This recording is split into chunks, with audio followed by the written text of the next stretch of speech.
Hi everyone. I'm sorry this is about 12 hours late because I had my workshop this week and that consumed my entire mental capacities for the week. I'm anxious to see how your workshops went.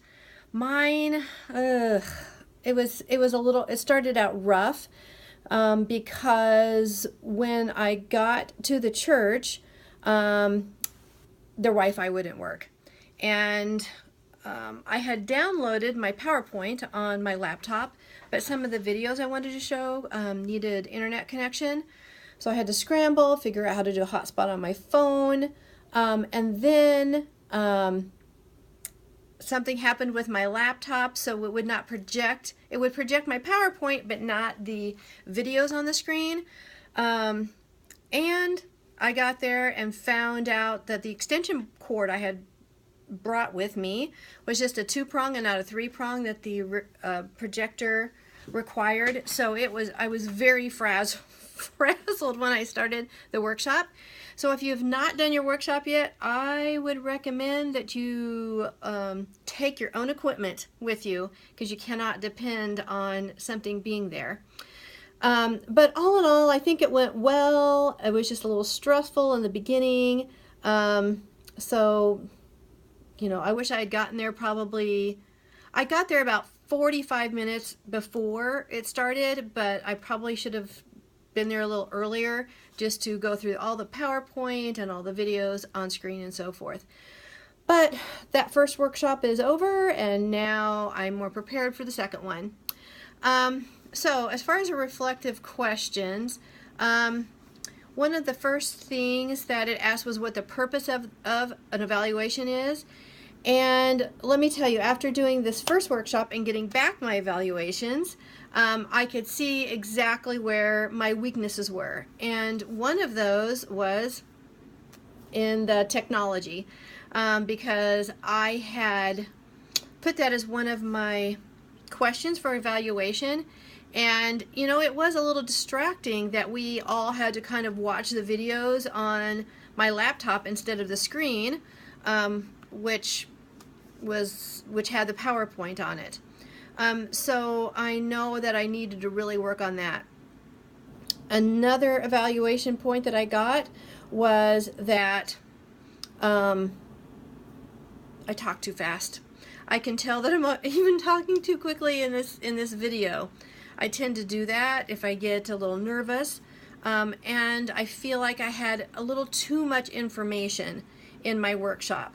When I turned in my lesson plans, Sister Bill recommended that I add more, and I kind of wish I hadn't because I felt like I was really rushing through that. But that evaluation did help me so that I know what I can do for my second one. Another one of the questions on lesson 8 was what specific principle captured my attention, and that would be number 3, which was I will respect cultural beliefs and backgrounds and differences, and engage in and practice that is sensitive to the diversity of the child rearing goals.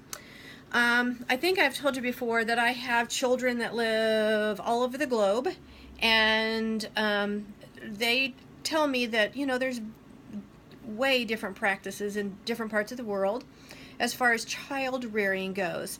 And it's not that they're wrong, it's just that they do it differently.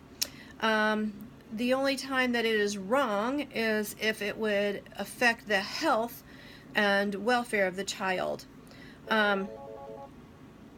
Another thing that I thought about was, it made me think about the time that my daughter went to counseling.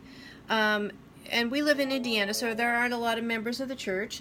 And when she went to counseling over something as really basic as she's kind of a perfectionist, and it was kind of affecting her quality of life and happiness because she was so stressed and worried about getting great grades and doing all these things, which as her parents we didn't really care about, but that is her nature.